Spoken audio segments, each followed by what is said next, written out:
If I get to 1,000 subscribers by the end of the year, I will watch the Eragon movie and I'll do like a 2-hour in-depth analysis of the thing. As much as I want to reach this goal, please do not make me do this. Hello and welcome back to H8 Literature. Yeah, I'm rebranding just a bit because it turns out I like to talk about more than just book reviews. I like writing. I like reading. I do not like the Eragon movie. I do, however, like the book. So that's what I'm talking about today. This book was one of my favorites back when I was in like 7th grade. The entire series for me scratched the exact right itch that other books just couldn't.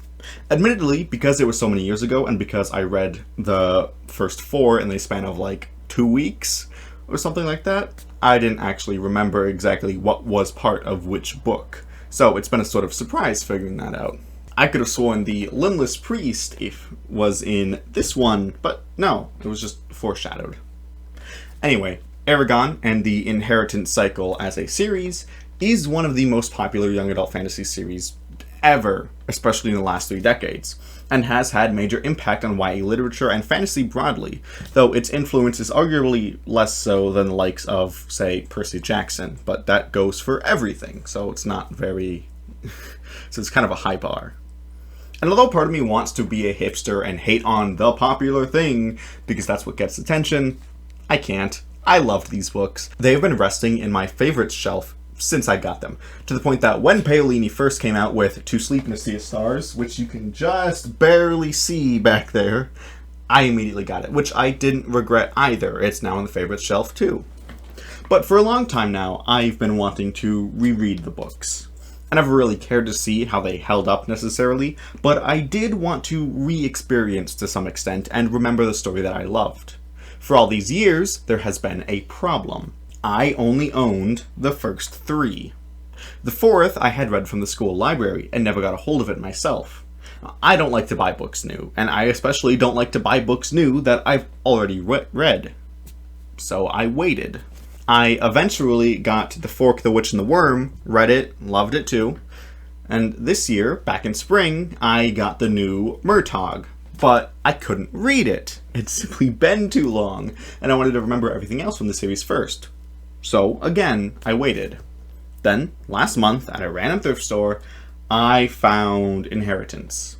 This has given me license to go through them again. And, fun fact, I still had the poster from this, because it was a special kind of celebratory copy. It's hanging up there. You can't see it at all, like any detail on that thing. It's a map of the land in the books, and I'm gonna be honest, it kind of sucks as a poster. I was actually gonna take it out of the book on recording, and I did, but that was a previous recording, and that got messed up because the dogs wouldn't stop barking the entire time, like you might be able to hear in the background now. So, if you don't know what this book is about, or just need a refresher, I'll give a quick summary, but nothing you won't learn from the back cover and context surrounding it. The titular Eragon is 15 years old at the start of the book, living in a poor, largely self-sufficient village, preparing for winter. On a hunting trip, a large, shiny blue stone literally magically appears in an explosion in the forest, which he brings home, hoping it would sell well. A few days later, it hatches, and inside is a dragon. Eragon becomes the first dragon rider in a century. This and other workings in the background that we don't learn... I left my phone out again. Oops. Oh well, yeah, we're breaking the verisimilitude, however you pronounce it. Yeah, this video's edited, by the way. Like, I don't do this all in one go, as much as I'd like to. This, and other workings in the background that we don't learn about until later on in the book, attracts some attention to his village, under orders of the Empire, ruled by King Galbatorix. Talk about stereotypical names. Galbatorix. His name could not have sounded more evil unless his name was literally King Evil Bad Guy Dude. So, King Evil Bad Guy Dude was a rider also, and had overturned their peaceful reign, killing almost all of them. The land he now controlled was dangerous, hostile, and all around not pleasant. Eragon was forced away from his village and forced on the run, chasing and being chased, and was put on the path to face Galbatorix one way or another. He travels across the continent with his mentor figure and meets plenty of people and oftentimes things, learning about magic and fighting in the broader world outside of his little circle. It's dangerous, and of course he almost dies plenty of times, but for the specifics of that, you should read the book. But there's more that you should know before you decide to pick it up, either for the first time or again. I think arguably the most fascinating thing I gleaned from my reading of it is how there's such a strong blending of incredibly overplayed YA tropes and incredibly fresh renditions of them at the same time. Where Paolini is the strongest is absolutely in his creative applications of popular concepts, such as dragons, dragon riders, and different fantasy races like elves, dwarves, and the orc equivalents Urgles. While they are undeniably easily identifiable with their popular rendition, Paolini expands on them in new directions. For example, elves, because of the language they speak, usually can't lie. Rather than being noble, however, this means they're sneaky and crafty. Although they live in a forest, they love and yearn for the ocean, with strong cultural memories for it. Now, elves can't lie because they speak the ancient language, which it is explained all beings once spoke but has been largely forgotten. This language contains the true name for everything, and it is these names that create magic, and because they are true, you cannot lie using it. Even animals can understand that you speak the truth, even without knowing specific words. It shines through in the little details, too. A dragon's thick scales cover its belly in this world, but not their armpits. Or as a not-so-little detail, magic takes just as much energy as if you had performed the task physically. And this on its own isn't so extraordinary, probably at least in part thanks to Eragon as a book, but Paolini made it so that once magic is released, it cannot at all be taken back, and the magic will do whatever it was you directed it, and if it will kill you in the process, it will. No second chances. It's a very good, appropriate limitation and immediately provides stakes and a feeling of reverence, both in-universe and out, for any and all magic use. Where the YA-isms are the worst is easily the dialogue. Look, there's no easy way to say this. A lot of the dialogue is just cringe. It's not cringe in the same way something like Borderlands 3 dialogue was cringe. Borderlands 3 was just full of pop culture references that immediately and irrevocably dated it, and it wasn't really funny on top of it. The dialogue in Eragon, meanwhile, is incredibly forced and tries way too hard to appear cool and sophisticated while being very unnatural, stilted, and at times just uninteresting.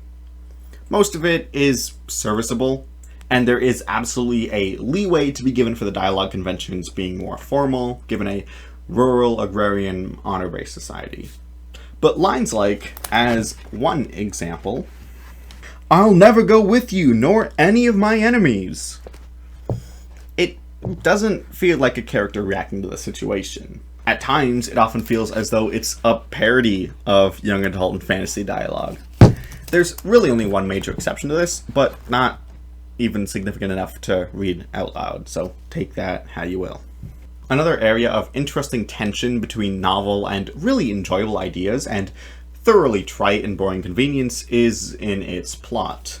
Specifically, and I don't mean to sound too harsh, but everything that doesn't directly involve Eragon is awesome, while everything that does directly involve him, it isn't.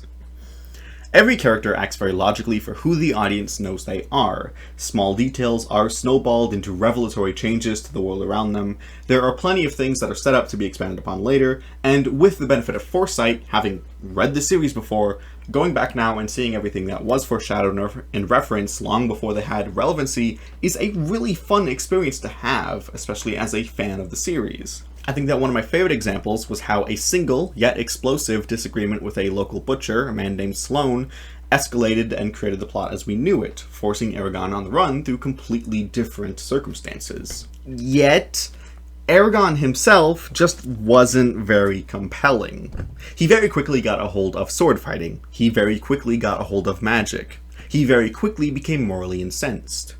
I would not go so far as to say he is a Mary Sue. He struggles a lot, and in-universe this training takes place over the course of weeks. And he has plenty of character flaws, and I know of several that aren't immediately obvious in the first book, but will be later in the series. We do see him grow, but in this book specifically, this growth isn't compelling.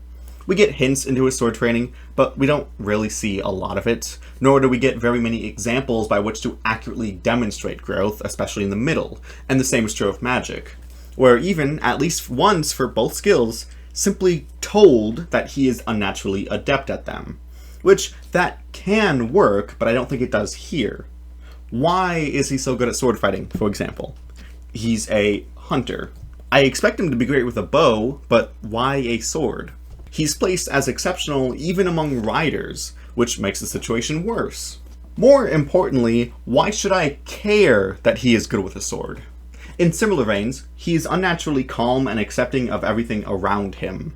Although we are given some of his doubt and hesitation and confusion with how fast he acclimates to it, such as a literal dragon hatching in his room, in a world where everyone thought dragons were either fables or extinct, it seems far more performative than an actual thought process. By far, the worst grievance of this variety is the entire moral stakes elaborated by the first half of the book. There is a war over the new generation of riders, of which Eragon is the first, between Galbatorix and his empire and everyone resisting him, primarily a group known as the Varden. We are told numerous times that Eragon will be forced to decide between these sides. Galbatorix wants his willing cooperation, and in this conflict he will not be able to remain neutral. And at first, Eragon doesn't want to join either, the former because they are evil, and the latter because he doesn't want to have to fight his whole life. But it doesn't end up meaning anything. At every turn, Galbatorix and the Empire are portrayed as irredeemably, disgustingly evil. Eragon himself is at every turn virtuous, disgusted by what he sees, and vows very quickly to put an end to it. At every turn, he is pushed morally and socially to join the Varden, as well as environmentally, such as seeking them for refuge. Neither of these things, on their own, would be detrimental, but it is fundamentally uninteresting that the big debate Eragon must solve within himself is decided from what is essentially the start of his journey. It would not have changed the story to make the Empire, at least once, appear benevolent, or to give Eragon some sort of challenging moral beliefs, such as could have been instilled by his unusual, poor, and relatively isolated upbringing. Either of these, or especially both, would have provided him a reason to not automatically go with a rebellion, even if he was still forced there for safety. It would have made reaching the Varden a moral issue, not just logistical, which we see in full effect in his companion for half the journey, Murtagh. It doesn't help that this first book is told exclusively from Eragon's perspective, except a brief prologue, while every other book after takes time for other characters, like Roran. I'll admit my biases. Roran is my favorite character. It's just a shame we haven't got to see him do anything yet. In stark contrast to the last two topics, though, there is something that Paolini excels in every single time. Description. His use of imagery is beautiful and the highlight of the entire book. There are many examples I could use, but I'd like to point out two specifically.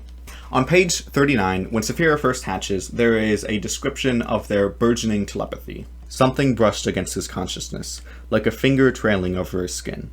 He felt it again, but this time it solidified into a tendril of thought through which he could feel a growing curiosity. It was as if an invisible wall surrounding his thoughts had fallen away, and he was now free to reach out with his mind. He was afraid that without anything to hold him back, he would float out of his body and be unable to return, becoming a spirit of the aether.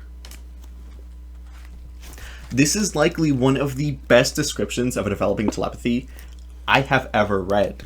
Specifically, I adore this comparison to a finger over skin, that it is just a part of sensory information, and the reservation to avoid over-explaining it. You don't explain away the ability to touch as by skin, and we are drawn to understand that it's really no different than that, just happening to be within the mental space. It helps significantly in trying to understand what variety of experience is occurring, even if said experience is itself foreign. It is so good, in fact, that I will, and already have, begun to use similar imagery in my own writing, because I can't come up with anything better. Secondly, from page 334 to 335, we are first introduced to the Boar Mountains. No longer were they indistinct purple-blue lumps. but rather broad, forest-covered mounds with clear outlines. The air above them was pale white, bleached of its usual hue. All color seemed to have been leached out of a horizontal band of sky that lay on top of the hills and extended to the horizon's edges. He stared, puzzled, but the more he tried to make sense of it, the more confused he became. He blinked and shook his head, thinking that it must be some illusion of the desert air. Yet when he opened his eyes, the annoying incongruity was still there. Indeed, the whiteness blanketed half the sky before them.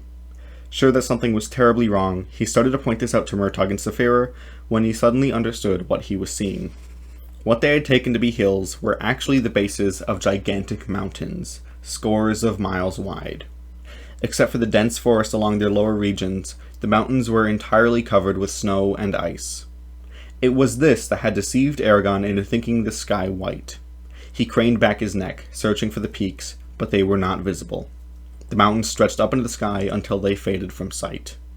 Narrow, jagged valleys with ridges that nearly touched split the mountains like deep gorges. It was like a ragged, toothy wall linking Alagasia with the heavens. It's a stunning way to describe the sheer enormity of these mountains, enough that they can confuse someone into thinking half the sky is just abnormally white. The power in this image comes from the revelation and the realization, and it was done incredibly well. It is far easier and more potent to imagine half the sky cut out and basically de-rendered, and then force upon that sight the fact that what you're seeing is a bunch of mountains, as opposed to merely stating that their peaks cannot be seen or that they are so many miles high. We see their impact on the landscape before we can see them, which is just a good writing lesson in general. Certainly, the book would be much worse if not for Paolini's skill in this matter. For that reason alone, I'd recommend someone take another crack at it. It was, for me, incredibly valuable in the art of imagery, and there was almost guaranteed to be something to learn for you, too, across its 497-page span. Otherwise, standalone, I don't know. If you're on the fence, you should hear about the other books first, as from what I remember, they successively got better, and built upon each other wonderfully. I am also sure that many of the themes that didn't have a chance to be explored in Eragon will have their place in the others, and be much more compelling for it. But as a standalone book, which I am judging it here, it doesn't have much to incite, at least not for an adult audience. It would still be a wonderful book for a middle schooler to read, I'm sure, especially given that, although it never gets too descriptive, it by no means shies away from talk of death and even the gore that comes alongside it. It is decidedly more mature than a book like Percy Jackson or The Unwanteds or Wings of Fire, and it suits the setting well, of course. But there are better options for adults. At the very least, there are options with better fight scenes. Those were unfortunately lacking. So, on its own, I would give Eragon a 6.2 out of 10. That said, I am positively giddy to read Eldest and Brazinger and the rest. And at the end, I'll do a full series review. So if you want to stick around for that, subscribe to the channel, like the video, all that jazz. A link to the book from Barnes & Noble and a link to the free online PDF of the book will be available in the description below for you to check out. With that, this has been H-Weight Literature. Keep on reading. Or don't, I don't know, I'm just a guy on YouTube.